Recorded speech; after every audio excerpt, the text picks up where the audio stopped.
series that we have been hosting here in the Graduate School of Education for several years, 6 or 7. Sean Harper, Sean, raise your hand. Sean Harper and I, and Diana Johnson and Mel and Badi and Bodie all coordinate this series. And I mention it now because our speaker today is the last for this year. We saved the best for the last. But we will be having, I think I can speak with great authority now, that we will be having this program again next year, because to my utter amazement and surprise, my deanship was extended for another 6 months. So, since I'm really committed to this, but I can't speak for the incoming dean. I hope she likes it, but nothing's certain in this life. But we will have this program, and since half a year is like half a year, might as well do it for the whole year. So,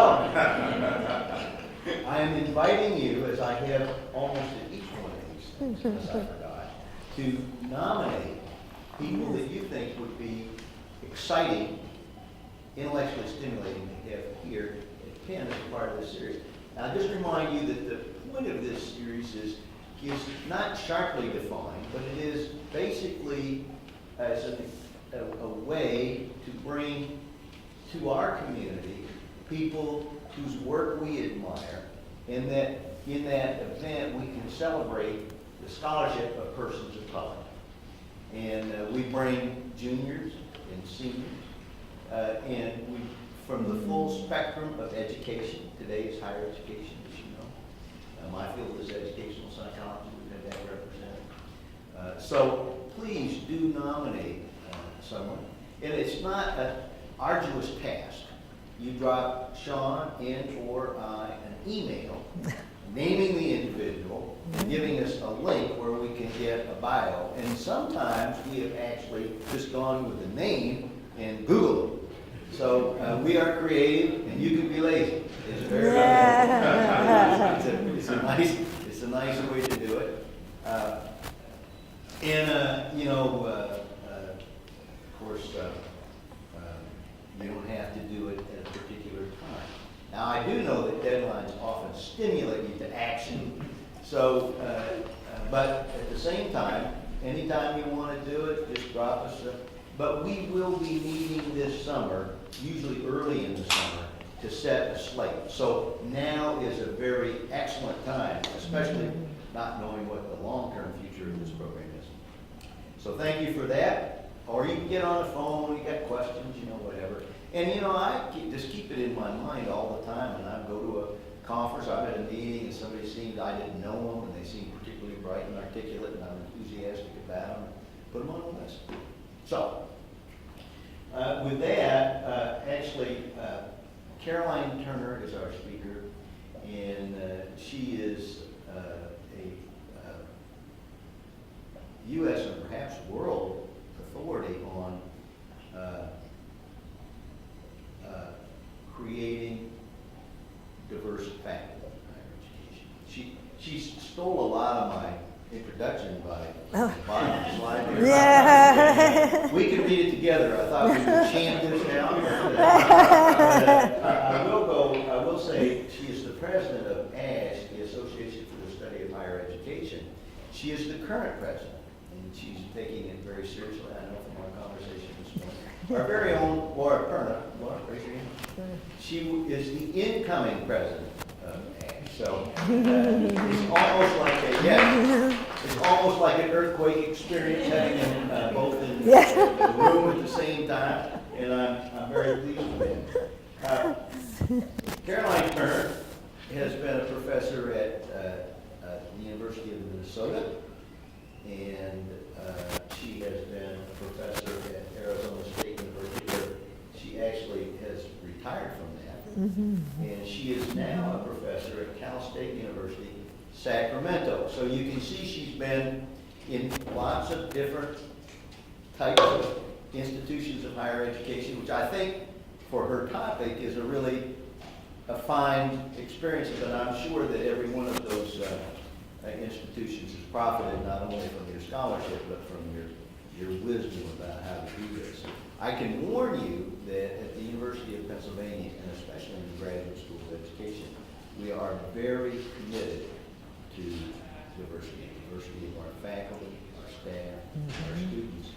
And I know that pride is a sin, but I found that sinning has always been enjoyable. I would just say I am proud of our record on diversity. And I'll stack us up against anybody. You really launched that one. So now, she has many publications to her credit, but I do want to single one out. She has a book, Faculty of Color in Academia, Bittersweet Success. And I dare say that almost anybody who is really seriously interested in the topic of diverse faculty has read and cited this book. It's just, it's a hallmark, and we thank you for that contribution. And now I thank you for being here, and I look forward to your talk. Okay, thank you.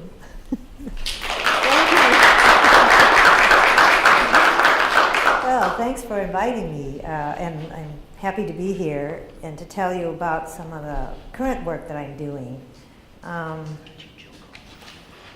wanted to tell you a little bit about how I got started. Tell me if you can't hear me. I'm going to move around a little bit. I wanted to tell you a little bit about how I got started on this project. I was meeting with one of my proteges, mentees, Juan Carlos Gonzalez. And we were, it had been a while since he's had his PhD, and he was working on his tenure at Cal State University, Fresno. And so he said, you know, for a person of color, a male of color, a Latino, it was great that you mentored me, and it's very important for males of color and other people of color who want to be faculty to be mentored. And sometimes we have to do it across race, across gender.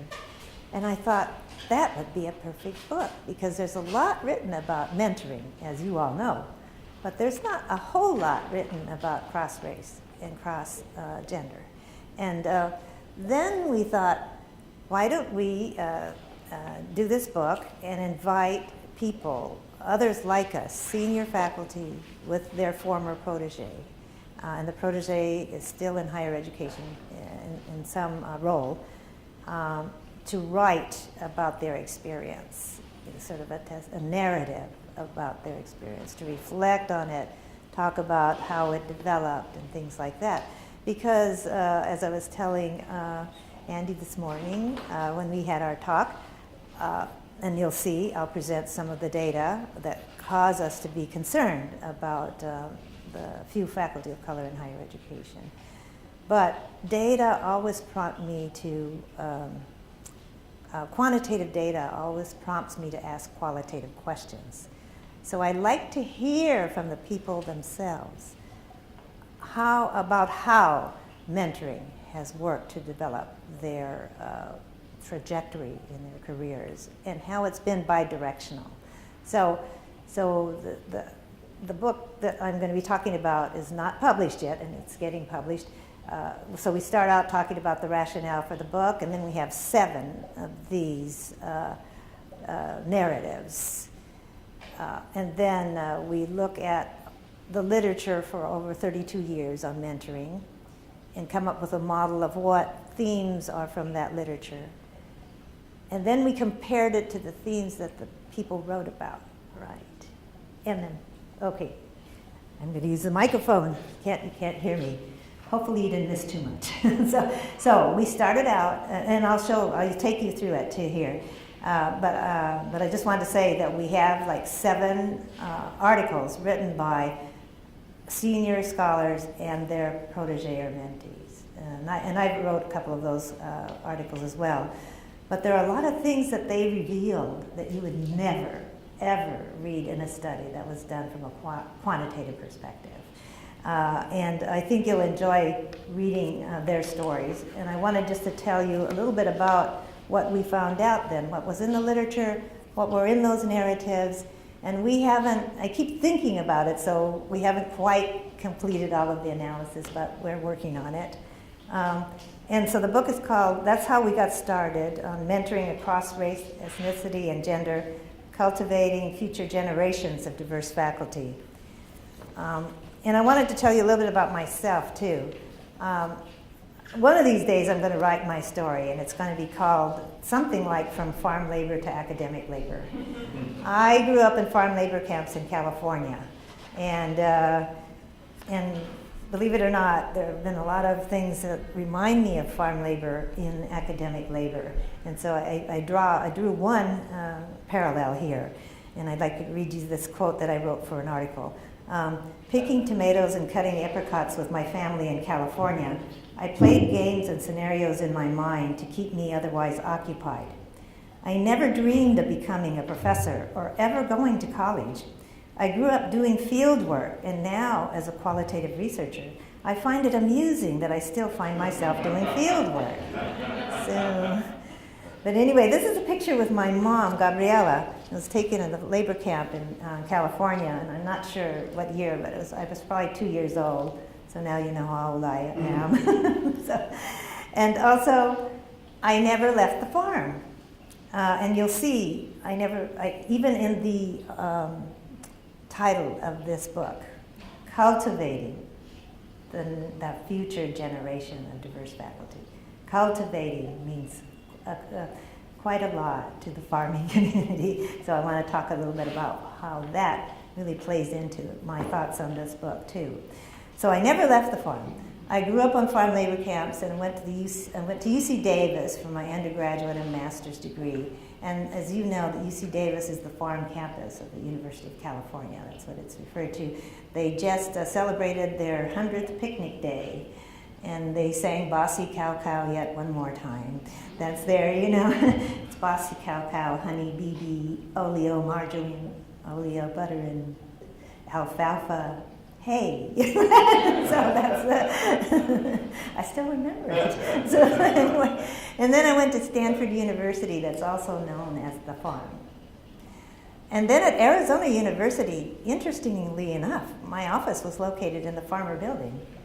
So at Sac State, I didn't get placed in a farm name building, so but I thought that was a lot to be associated with the farm.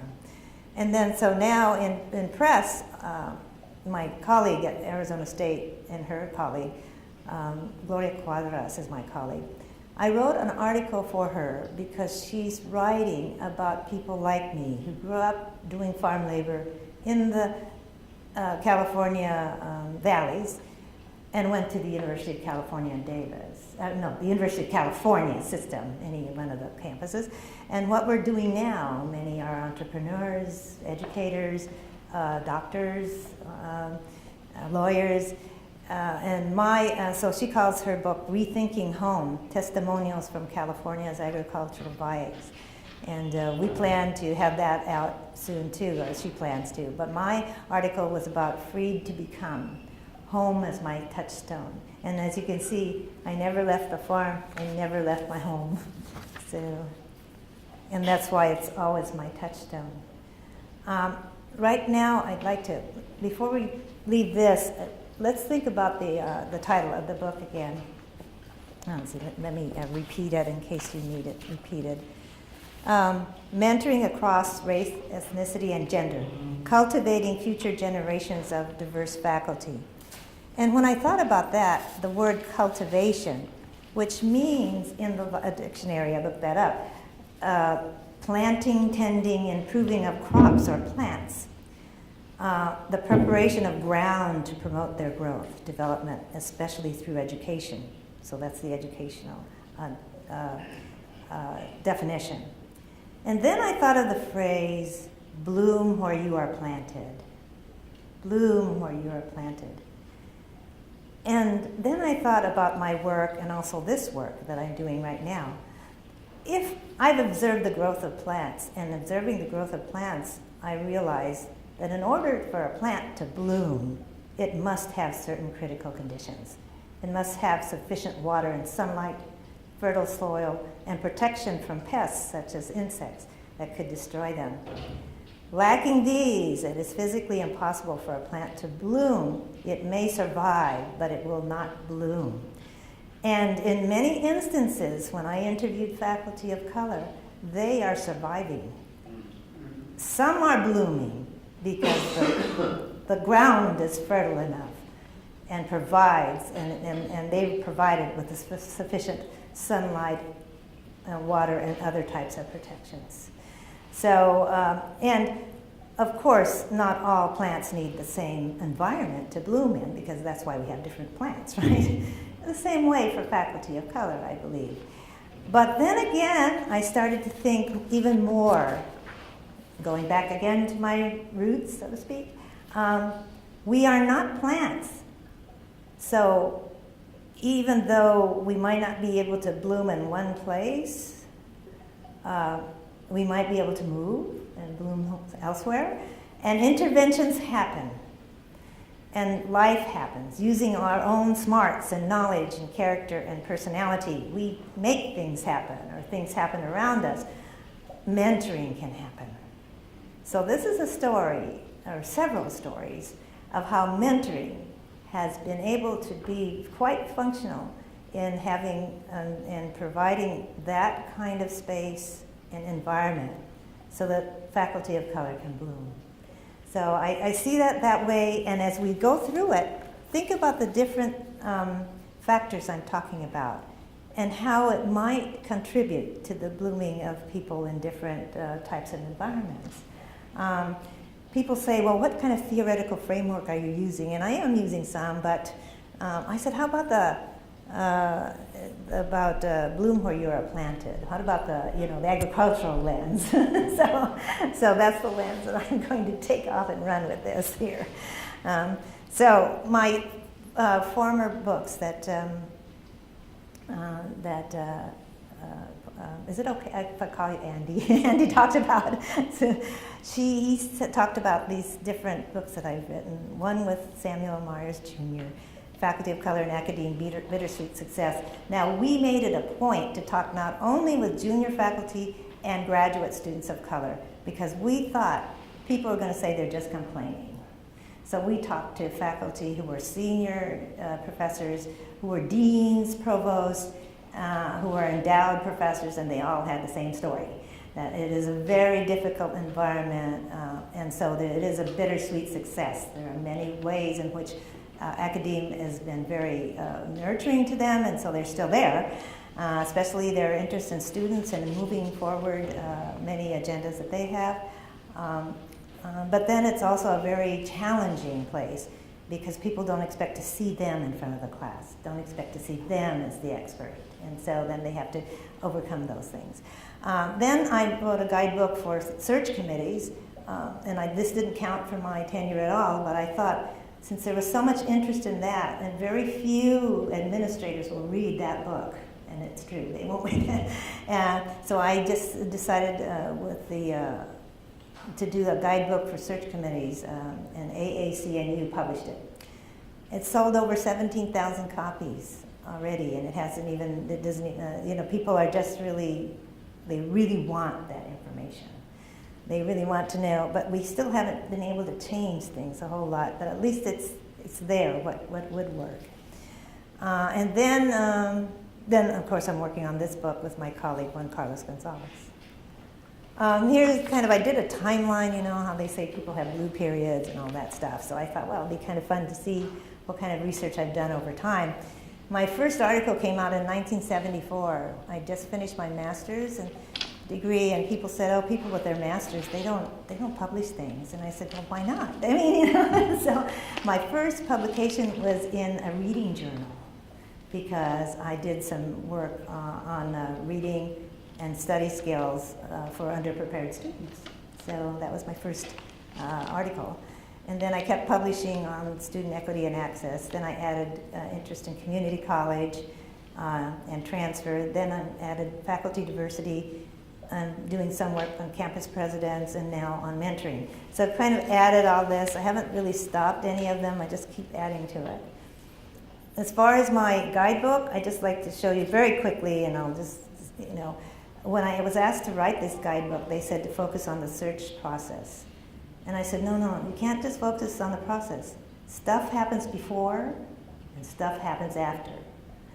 So the search may or may not be, the process itself might be a great process, but if you don't have, again, the environment, the fertilized environment that's going to make sure that these people succeed when they come here, that they find a welcoming environment, they have resources.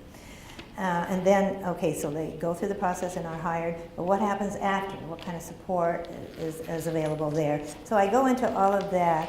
I seem to take problems and make them more complex because it seems like they are ever more complex than on first blush. So the context for this piece on mentoring is that, and I'm not going to belabor it too much because I know that there are too few faculty of color in higher education. They're underrepresented at all ranks, but especially at the full professor, the senior ranks, really underrepresented. Their achievements are almost invisible because of that. And lack of good mentoring, I believe, because of the studies I've done, is part of the reason for this underrepresentation of faculty of color. So let's look at some of the context. Here's some data. See if you can find yourself here. I'm in the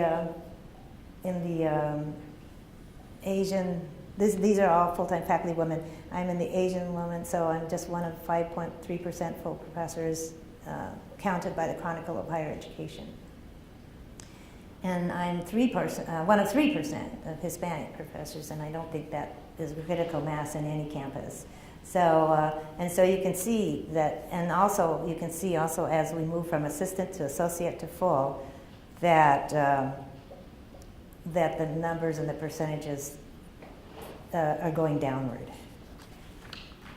And the same for, and then this is just another way to represent it. So you can see Native American, you can hardly see the colors at all, and because of the lack of representation. Even though they're a small group, they should be more, I believe. So, and then for men, see if you can find yourself here, and those of you who are looking for new jobs, look and see where you're going to be going. Because remember when I first got my position at the University of Minnesota in 1980, what year was that, 1987 or 1988, I got an email from Michael Olivas, and he said, "You are the very first Latina to get a tenure track position in higher education. There were in other areas, but not higher education." So he said, "If you feel alone, you are." So look here and see where you are now, and those that are going to be going into the profession, what your representation will be. And again, here is another way of presenting it. Okay, so then I was trying to tell you a little bit about the design for this particular book. So it's kind of a book study in a sense, because we extrapolated themes from the mentoring literature. And so we looked at literature that examined across race, ethnicity, and across gender mentoring relationships. And then the second thing we did was we created a model then that was derived from the literature reviewed. And then we compared that with what we found in the narratives. And then we divided what we found in the narratives into two categories. One category that reflected the literature, okay, that didn't give us anything new. And another category that gave us something different because of the stories, because of the nuanced stories that we were able to get. And as I said, we have 7 mentor-protege chapters. So in a sense, so we did an analysis to see if people that were writing now would add anything to the literature. The first thing we found out is really there's no definition of mentoring in higher education or anywhere. There's no one, even, there's several thoughts about what mentoring should look like, be like, but there is no one unifying definition because it's so multidisciplinary. I mean, there's just so many parts to it. One of the most cited definitions is by Blackwell in 1989. Many of you might know this piece. A process by which persons of superior rank, special achievements, and prestige instruct, counsel, guide, and facilitate the intellectual and/or career development of persons identified as proteges. So from our experience, Juan Carlos and I thought, our mentorship relationship has been one that's built on trust and bidirectional benefits between the mentor and the protege. Both of these factors contributed to mentoring relationships, or to our mentoring relationship in particular, for successful intellectual, social, and career advancement. So, and in the work that I'd done, again, Juan Carlos was involved with Luke Wood, another one of the people that I had worked with when he was a student at Arizona State. So mentorship is shown as critical in helping many to attain and to exceed in their academic careers. So we did this meta-synthesis of 252 chapters related to faculty diversity, published over a 20-year period. And the importance of mentoring came out as a positive theme, a dominant theme.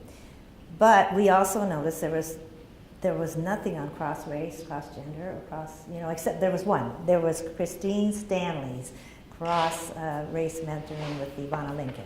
So that was out there, but that was it. So we said, well, maybe there's more to be done, and to look and try to unpack, what is this mentoring, what does it mean, what does it look like? What does it look like when it's effective? So, or what does it look like when it's not? So we started to think about that. So what else about this? Oh, this particular article, I think it was the second most cited article for the Journal of Diversity in Higher Education when it came out. It's been reprinted a couple of times, so there was really a need to do a sort of a status of the literature around faculty of color. So then, okay, so for this book, we looked at the literature spanning, again, 32 years. We looked for success, points of success described in the literature across race, ethnicity, and success across gender. And then we looked at challenges across both. So we found that it's very complex to look at these cross-mentoring relationships, and that there are many factors that facilitate and complicate this process. But we thought this is very important to study because, as you saw from the data, there are few faculty of color and few women faculty of color, and few women out there too to mentor other women faculty of color, and other male faculty of color coming up. So for sure, we're probably going to have mentors of different race, ethnicity, and probably different gender. And there's a large availability of large numbers of white male mentors. So I thought, and we thought, this would fill a niche so that people who are about to be mentored across race and gender can learn, but also people who are about to mentor, people who are mentoring, can learn from things that seem to be going well and things that seem to be going badly in terms of mentoring across race and gender. So the 32 years of literature was in 1981 to 2013. We looked at 86 publications, 68 journal articles, 3 book chapters, 7 dissertations, 6 technical reports, and 2 conference papers. And I'm sure we could have kept adding more and more, but we thought we'd better stop since we were getting similar stories, so we just stopped there. So what are some of these successful pathways and challenges in mentoring relationships across race, ethnicity, and gender? So what did we find? And this is our first, and I know you're not going to be able to read that. These are the successful pathways and the challenges, the kind of themes that we found based on that literature analysis. So let me see if I can figure out how to do this. This way. So right here you see successful pathways, race, ethnicity, and these are the factors that we found in the literature that provided successful pathways. For cross-gender, this is what we found that facilitated cross-gender mentoring. These are the what did I do? I must have hit the wrong button at the same time. All right, these are the challenges, cross-race, ethnicity, and cross-gender. So what I want to do is hopefully quickly, and if somebody can tell me if I'm going too long and you want to ask questions, I know afterwards. So, but I wanted to go through each of these quadrants, and I'll go through quickly each one so you get a sense of what was in the literature. And remember, Juan Carlos and I are reporting what's in the literature. This is what others have experienced. It's not just our opinion or anything like that, although we do agree with a lot of it. So, and the narratives that we wrote or that had been written for this book also agree with much that's been written before. So, so identifying allies was first, and it was very important in the identification of allies to help navigate department's goals and this. And senior white faculty could serve as voices of junior faculty of color when equity issues need to be addressed. One of the articles that we wrote, let me see, was co-edited by a white male faculty member who was senior faculty. No, they were going through the tenure process together, white male and a black woman. And the black woman was saying how this white male was an ally. And so she said, their study, they did a study, they studied their own careers, and he was an ally to her, so they shared what happened in different parts of their career in a particular institution. And this is what their study said. White men and black women are regarded and treated differently by colleagues and students. Overall, the black woman is often relegated to a second-class existence characterized by hostility, isolation, and lack of respect, while the white man lives an ideal academic life. And I know that isn't for all white men, so let's not stereotype either, but for their experience, this is what happened. He would say, well, that was no problem for me, and she would say, but for me, an ideal academic life is a respected scholar who disseminates knowledge, understands complexity, and embodies objectivity. Because if you are a person of color, I'm sure, doing research on people of color, you are always saying, they're always labeled as having a limitation, that limitation being your race, study your own race. Even though that's not a limitation, that's never brought up with white faculty or white people studying other white people. I mean, I never see that on any of their articles. But anyway, that's just another thing, so added in. Okay, and so they end their article by saying, Ron cannot think of a time when race and gender have interfered. Juanita cannot think of a time when race and gender have not mattered. Did I say that right? That's good. Ours is a story of contrasts and of lives lived in parallel worlds. So it's easy to stereotype, so I don't want everybody to go away thinking that, this is true for everyone, but for this dyad, that's what they studied and that's what they got to. I believe that probably, but unfortunately, I believe it happens time and time again, that we live in parallel worlds. So demystifying the academy was another thing that came up as very important for successful, in these dyads, for successful mentoring. So these mentors were able to provide this for the mentees. And then some of these can be done also with the same race, it's not all, but some of the elements are the same, some of them may have little different nuances. So, so the nuances of the academy, demystification for junior faculty includes relying on senior faculty to gain greater visibility and understanding the political culture, which can help if mentors and mentees embrace cross-gender and cross-cultural relationships. And there are many ways in which these relationships are not embraced and can further then limit the mentors for people of color and women. So, and we'll get to those later. Another thing about is, one of the successful things is training. Mentors who are deciding to mentor across race and ethnicity, sometimes they participate in training programs to be more sensitive to the world views of the mentees of color that they are going to be working with.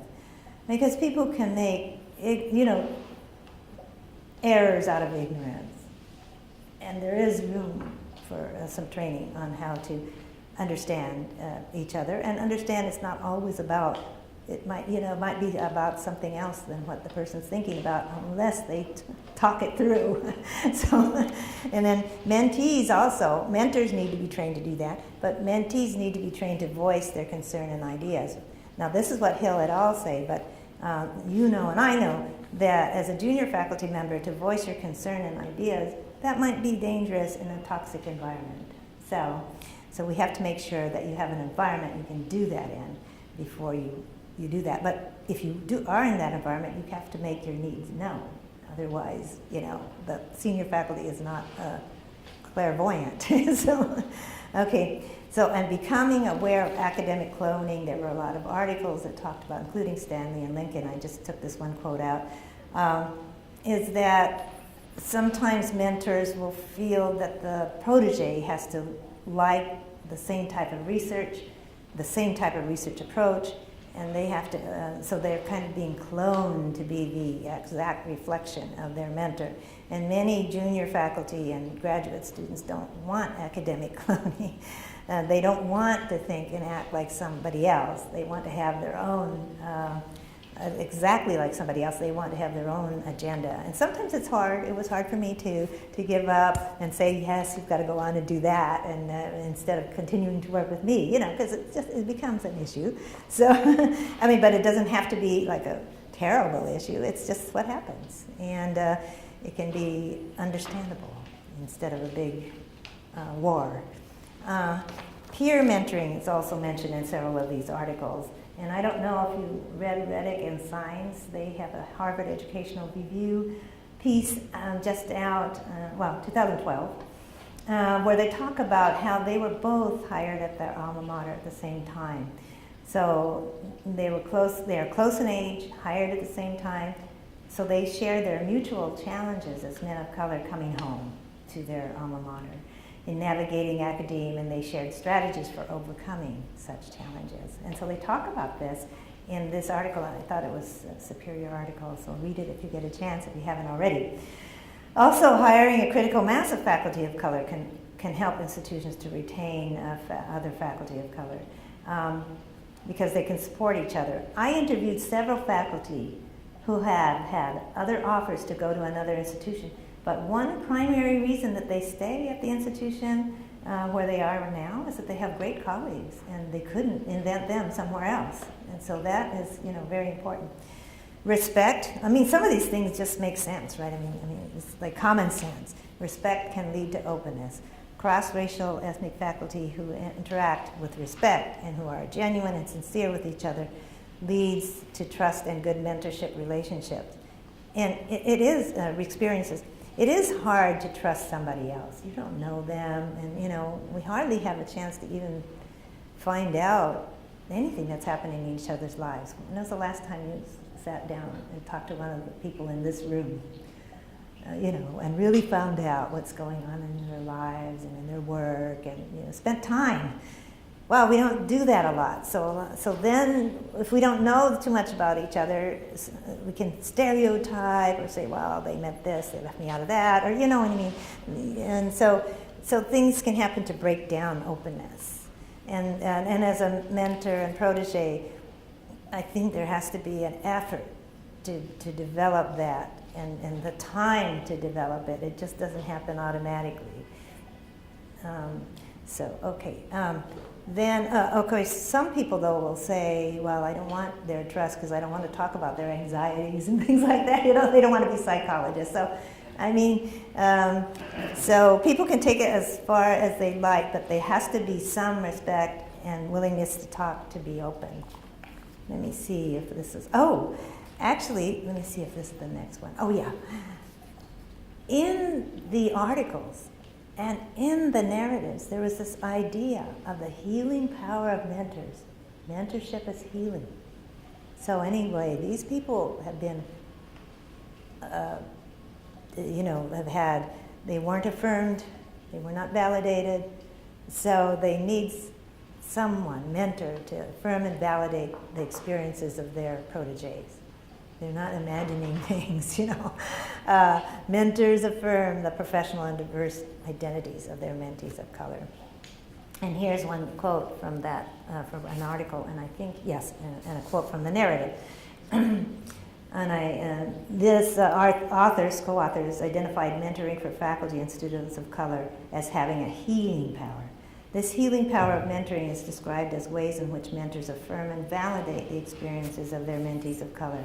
Mentors can also mentor in a way that affirms the professional and diverse identities of their mentees of color. Then Dimple, Jane, and Danny Solorzano wrote an article for us, or a chapter for us. And Dimple says this: not until I was attending Danny's research apprenticeship course regularly, and also began meeting with him one-on-one for mentoring, was I exposed to a perspective that allowed for a marginalized voice to be centered. It was through RAC and through Danny's conversations and scholarship that I was introduced to critical race theory and saw it as a missing link in how to frame and validate my work. So, and then she goes on to talk about, let me see, there was a couple, I thought this was such an interesting part, because I hadn't thought about the healing part, right? Danny's office is a safe haven for most of those who enter. You can almost hear each student exhale as they get ready to sit down and talk to a professor who gets it. And this idea of safe comes up in several of the articles. Being unsafe, feeling unsafe in the classroom, feeling unsafe on campus. And both from a senior faculty perspective and from a junior faculty perspective. Dimple felt unsafe in her classroom when she had terrible evaluations, and the students even went further enough to put like a 6-page report in her file that was filed, and she just wound up leaving that institution. They didn't appreciate critical race theory. They thought that she was just teaching racism, and it was a very difficult time for her. Now she's in a place that's more nurturing and more where she can bloom, right? So, and then Danny talked about being targeted by conservative groups who had sent students in to his lectures to make sure that he didn't say anything, or that they felt that they could move on him to make him lose his job or make him lose face or something like that. So that's feeling unsafe in the classroom. And part of social justice theory, is the idea that we all have a right to feel safe. And so many of these people talked about, I had to have a mentor, she watched my back, or things like that make you think, oh gosh, And but anyway, these were things that I thought were fascinating when I was reading the pieces and also the narratives. Psychosocial support, emotional support and encouragement, understanding cultural differences, just providing mentees that they have with a sense of competence and identities, that they feel free again. Some people want to get this close to someone to talk about their anxieties, concerns, and struggles in coping with work-life demands. But many in this article and many in the narratives talk about the person, the mentor, being there when life happened. And instead of just ignoring that, they were still able to cope and finish their degree because they had a mentor who actually provided this psychosocial support. Okay, now, I don't want to say terrible, there are articles that also talk about the rich legacy of cross-race, ethnicity, ethnicity mentoring. So black faculty, for instance, being mentored by white faculty, that wound up being a very, very enriching experience for both. So that's also out there in the literature. E-mentoring is out there too. I don't know if you've seen a program called CareerWise. It's e-mentoring for women in sciences. Bianca Bernstein got a huge NSF grant. If you don't know those e-mentoring sites, you might want to go and check them out. Unfortunately, they said that they were very helpful, but they were helpful because for ethnic minority faculty, because through online communication, it states, white mentors are less likely to have and or show their race or ethnic stereotypes. Isn't that a sad commentary? But anyway, because they were, they weren't together like in person, those kind of stereotypes didn't happen either way. So it seemed to be better for at least these individuals. Cross-cultural communication and mentoring. Talked about the importance of understanding cross-cultural communication. And that could also be part of training. Feminist mentoring was also mentioned, and some males say that they mentor in a feminist way. In other words, they emphasize interpersonal relationships, empowerment. They try not to have this hierarchical stance where, you do what I say to do and you don't have anything to say about it, kind of more authoritarian. But it's interesting, even though I say that, one of our dyads, Christine Stanley and I can't remember the name of her protege, they mentioned that in the Caribbean culture, she was always the boss and he was always a subordinate. So for them, it worked though, because it worked for their culture. It worked for what? So none of these things is concrete in itself. So you can see how it worked for them if you read their article. So, and then the politics of gender. Sometimes females said that they weren't introduced at conferences by their male mentors, as others were, so that limited their networking. And also some pieces said senior women mentors in higher education need to be recognized when they mentor junior faculty. Support social needs. Women mentees were encouraged to have more than one mentor if they were paired with a male mentor to address professional and social needs. So that could also be seen as somewhat sexist in itself, right? but anyway, it's out there. But I think the message here is that we need more than one mentor. One mentor can't do everything for us. We need, several. All of us need that. So another one is openness emanating from mutual respect, and I think I've touched on that one already. And developing a culture that supports diverse mentoring and demystifying the academy. And so there's some things in the literature and in the narratives that I read that talked about how the institution itself has to help people with cross-race, ethnicity, and also across gender mentoring, because as you'll see later, there are a lot of issues with cross-gender mentoring. So here's the cross-gender again.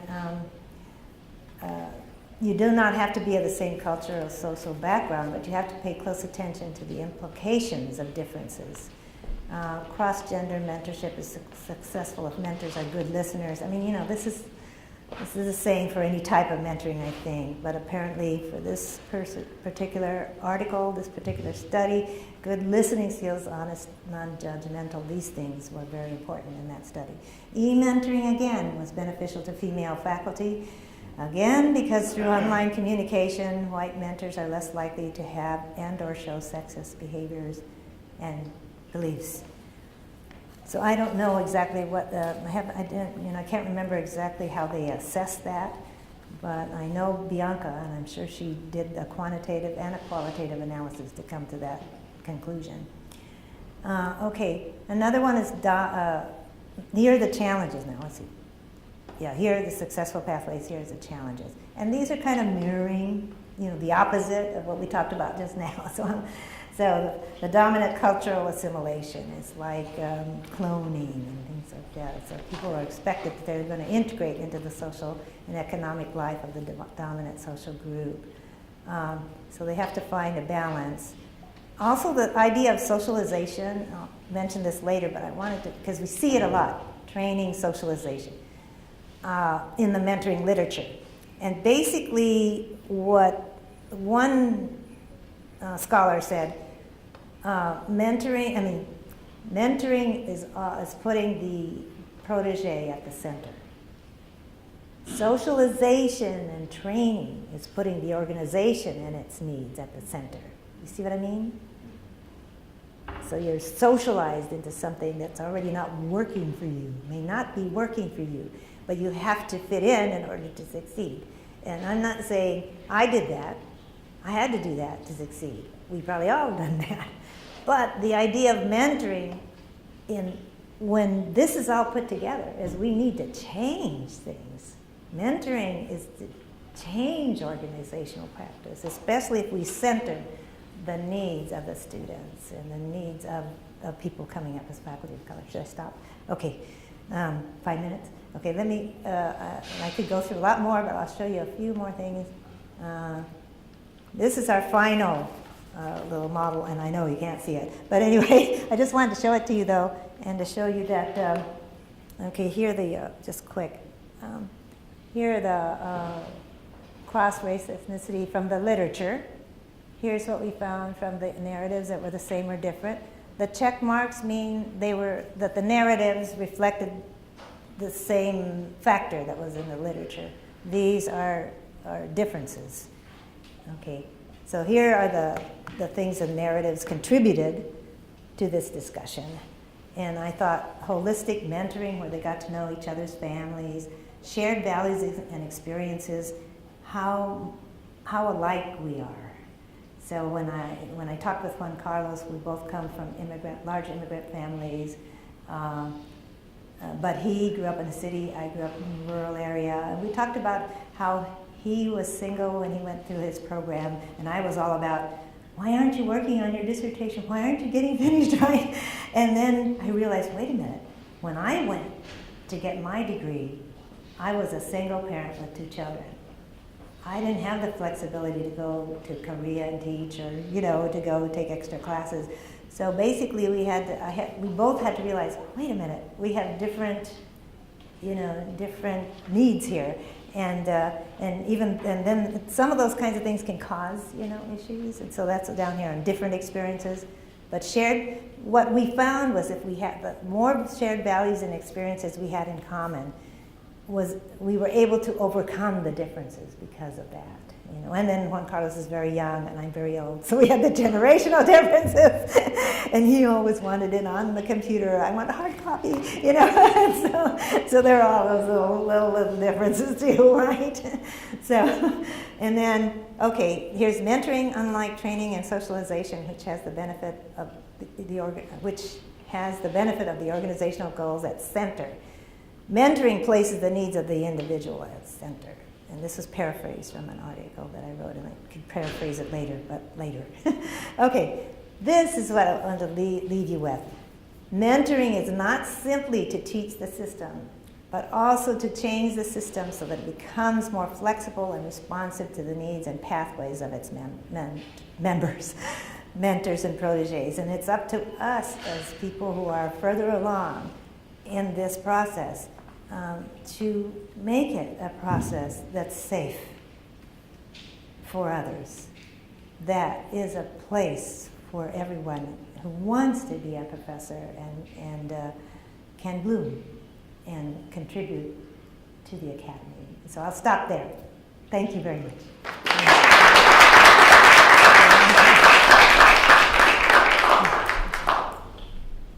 All right. 25 minutes. Oh, questions? Yes. Okay. Yes. What would you? So I'm thinking if so, we have a mentorship program here in GSC. Yes. And I think it's of variable quality, quite frankly. And I've tried to understand what might account for the variability. But my guess is that not all of us think about the goals and objectives of mentoring in the same way. Well, these are I'm a some quantitative guy. Yeah. I'm thinking getting those goals clear and specific would be a good idea for a I guy think like so. me. So if you I were think going to so. say to me, so I've got a mentee, Yeah. and what would be the 3 criteria that you think I should be evaluating my mentoring against? The first 3 that come that you think most important. Communication, the type of communication you have, I think would be one. honoring where they want to go with their career, because I found out that some of the people who are mentors want their mentee to be like them and go on and do what they've done. And maybe they don't want to become a tenured faculty member, but they still can contribute a lot. So I think that's, honoring, respect, communication,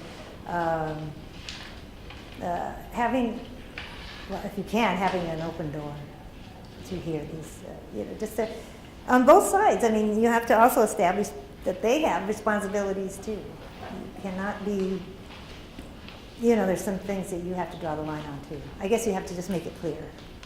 And I like the idea.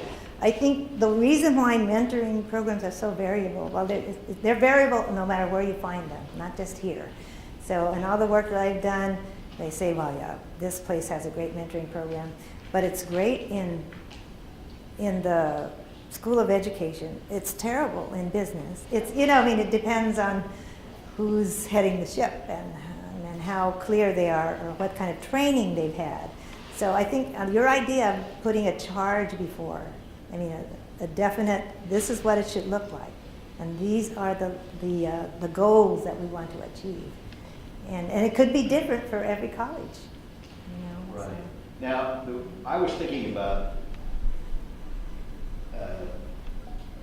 tenured faculty mentoring, tenured track, Yes. Tenured faculty in the Graduate School of Education. Oh. So we know we're in a Research One university. We know what we're looking That's for right. those people to become. So, I would think it would be Oh, yeah. a lot more complicated to be a mentor of a doctoral student where, they might not, they might want to go to a firm, they might want to go to an institution of higher education, they might not want to go to a Research One, they might want to go to a liberal arts, like a teaching IB sort of thing. So there's so many different ways they might go, and they're exploring those. But I had in mind just this faculty mentoring Yes. faculty. So if I don't know. Would it be a success if a person through the mentoring program decided to drop out of your school, or is the only way to be successful for them to get tenure? See, that's asked in the literature. That's pointed out in the literature too. Different ways. The success mean that you really made a connection with that person and were able to help them in their work-life, decisions, or does it mean they became a tenured faculty? That's exactly. And they said that in this particular article was saying they should be supported no matter what they decided to do. Because the faculty route may not be the only route, and they might change their mind in the middle, but they still want to get their doctorate. So many of these people feel like if they make it known that they're not going to be going, or maybe they want to teach at a community college, or they want, heaven forbid, right? And so then they lose the mentor that they had because of the different values. And I don't think you can say to somebody, well, then, since you're not going to carry my work forward. See, I think a lot of mentors want to get cited, and they want, they want that whole cloning issue comes in there. And so I've even been told by senior scholars that I respect greatly, and still do, that they look for people who are going to carry on their work in the future. Yeah, go ahead. Caroline, I think that sort of what Andy is getting at here, though, is if folks who are untenured faculty members, so they're no longer doctoral students, they're already on the faculty, and they're assigned senior faculty members to be their mentors through the tenure process. So I think he's talking about sort of that juncture in the pipeline. Okay. So, and the question is how to mentor them? No, I was thinking, how do you judge success? So, should we be in our mentoring program? So one way to think about it, the way, some callous old dean might think about it, would be, who would that they get tenure. Yeah. And, but then some more liberal-minded, open kind of person might think that they become self-actualized. You know what I'm saying? Yes, I do. So I think I've got it spanned. You have. That'd be the 180 for me. Yes, yes. And- No, no. and So. So what are where you do going to we- value, where are you going to fall? I don't know, I guess that's everybody's choice, but as a senior faculty member, I have mentored people on both sides. And I've been told I'm wasting my time by working with the self-actualizing one. I was working with a person who's a grandmother. She wanted to get her doctorate, and I was at Arizona State. And so other faculty didn't want to work with her because she's not going to go into the professoriate. She wrote a wonderful dissertation on Black Latinas in higher education. And she wrote a poem for every single person she interviewed, a poem that she derived from her interviews. She's just super creative person. And now she has her own television show, her own television program. But no, she's not a faculty member. But yeah, I was told you're wasting your time because they're not going to be doing, and maybe it is, to some people it will be, but I didn't consider it a waste of my time. So I mean, I had a different reason, I guess, to going into this. My goal is to try to help people realize their dreams, whatever they might be. And if getting a doctorate is, and using that for whatever wherever they're going to go. As long as I'm interested in the topic, and I was very interested in the experiences of Black Latinas in higher education, so it worked.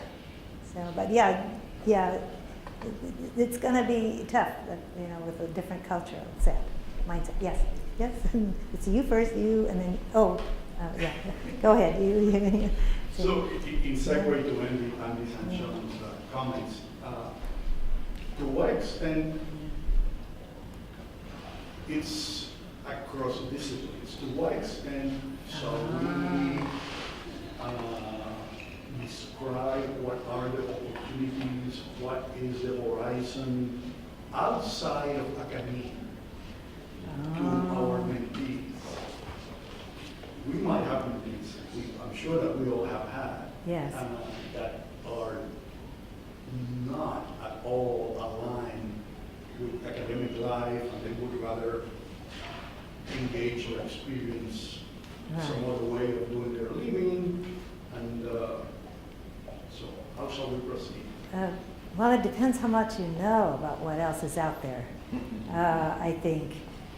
So definitely, I would consult people who do career education or consulting, for people who are getting their doctorate, and to talk to them about different ways in which they could use it in business or in the arts or in other areas. Although you can be in both, I guess, and still be a professor. But you're right. I think like I said, you can't be everything to everybody. So if I don't know enough about a certain area, then I ask for expert advice. One of the things I did want to mention, though, for women in STEM, I read this in a couple of articles, and I've experienced this myself, not in STEM, but in another area, is that when life happens, let's say a person's going along, a woman, and doing well in for their doctorate for chemistry or engineering, let's say. All of a sudden, she has a life-changing event, her husband dies, or something like that happens.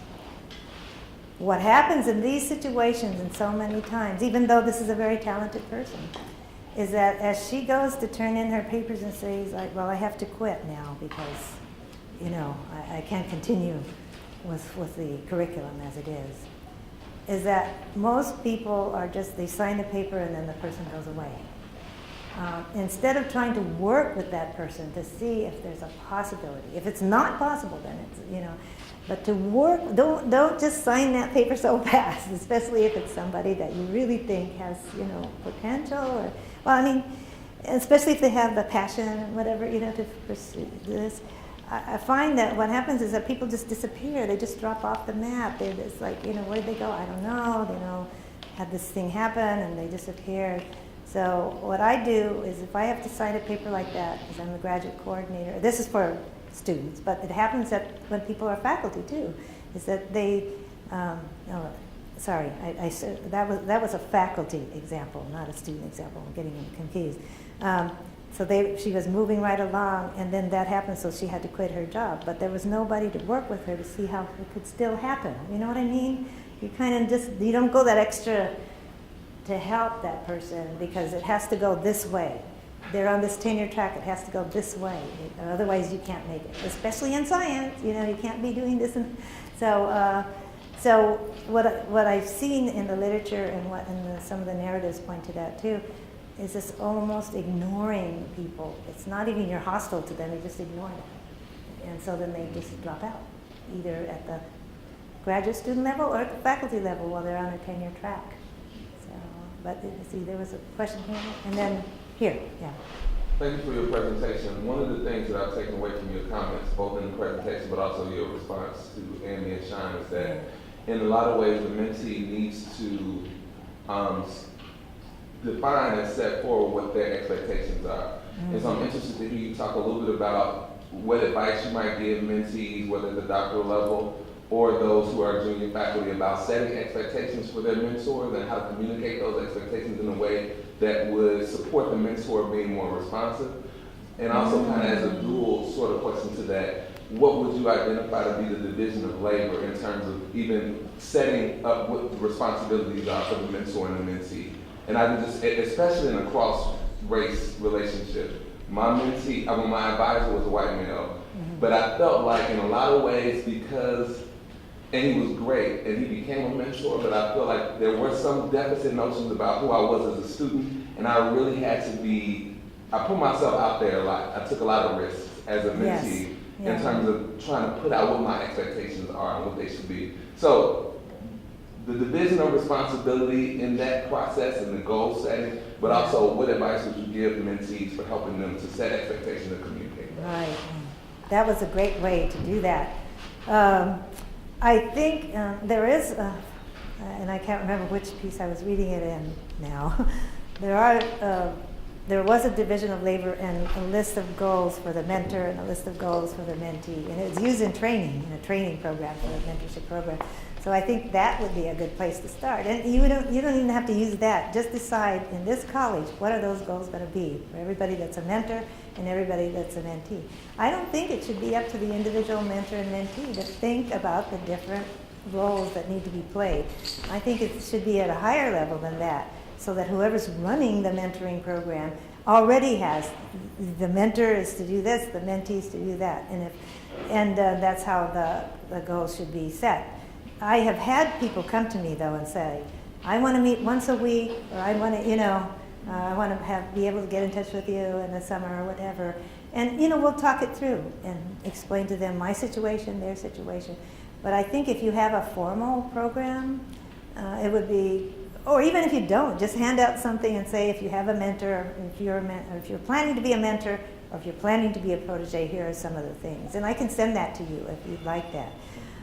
But I also understand what you're saying about people not having as high expectations of you. That happened a lot with the literature on women, is that, oh yeah, you're just probably going to go and, you're not really going to use this degree.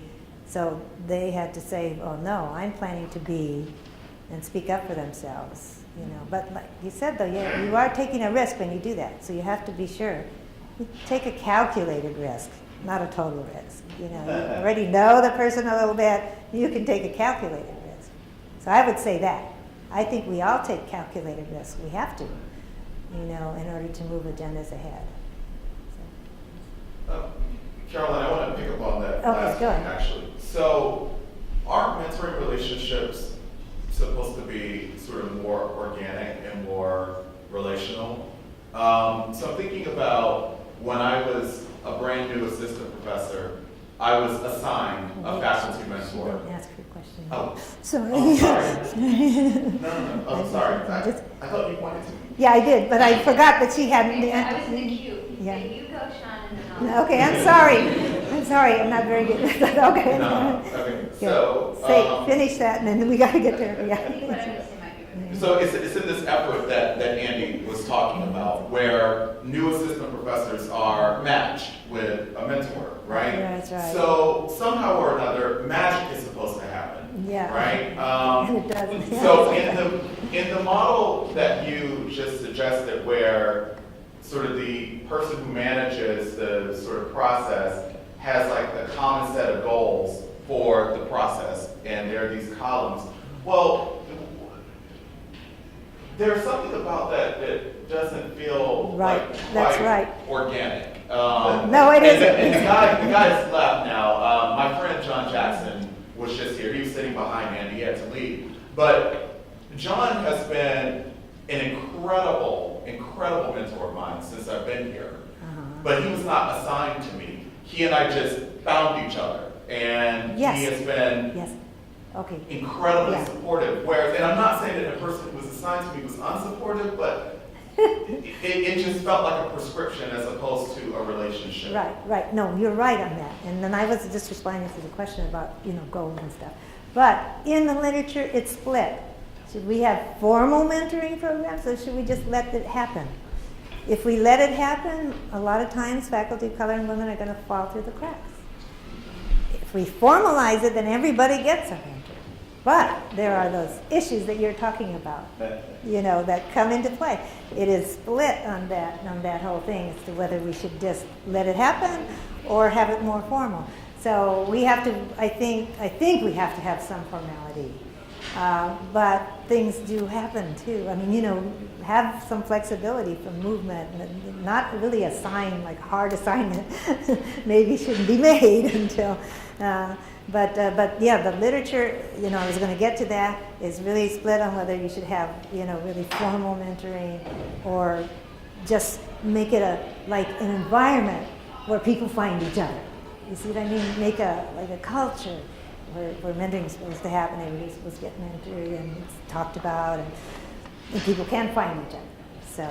So yeah, it's split. And now we're going to get to your question. Sorry.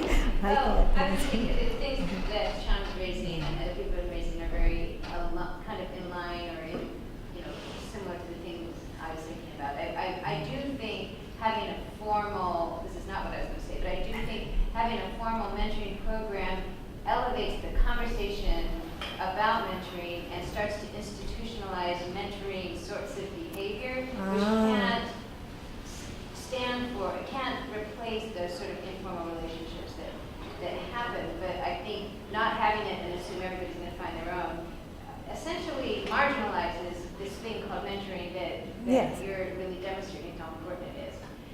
The thing that I wanted to ask you about, or just have you talk a little bit more about, is I found your distinction between mentoring and socialization very helpful and it isn't mine. tricky, Yeah. right? Because part of what we're, reality. Now we're going to get to your. Yeah, it's split. I was thinking the things Sorry.